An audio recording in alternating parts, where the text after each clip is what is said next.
আলাইকুম ওয়া রাহমাতুল্লাহি ওয়া বারাকাতুহু।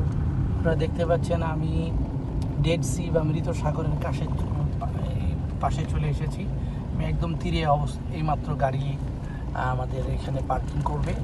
এসে গেছি বাহরে মাইয়িত বা সেই অভিশপ্ত সাগরের কাছে, যেখানে লূত আলাইহিসসালামের কওমকে আল্লাহ পাক ভিতরে ধ্বংস করে দিয়েছিলেন। সেই বাহার বা সেই সাগর, যাকে মৃত সাগর বলা হয় এই জন্য যে এখানে কোনো প্রাণী বাঁচতে পারে না।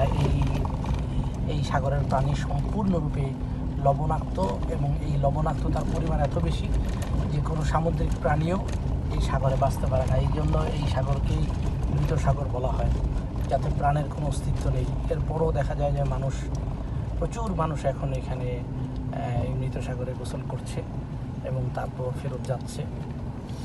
মুসলমান অমুসলমান সবাই।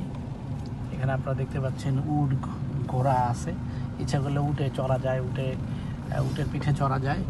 আবার ইচ্ছে করলে দেখতে পাচ্ছেন উট আমার সামনে, আবার ইচ্ছে করলে ঘোড়ায় চড়া যায়। এখানে এখানকার মাটি এবং রাস্তার অবস্থা ততটা উন্নত নয়, খুবই খারাপ অবস্থা। এবারে খবর উঁচু নিচু ভাঙাচোরা, তো এর মধ্যেই গাড়িটা কোনোভাবে ড্রাইভার পার্ক করে যাচ্ছে। মানুষ এখানে গোসল করে আবার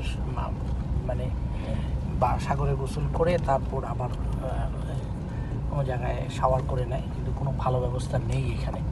যেহেতু জর্দানে কোনো উন্নত দেশ নয়, খুব অন্যান্য আরব ধনী রাষ্ট্রের মতো নয়, বরং এটি দরিদ্র রাষ্ট্র।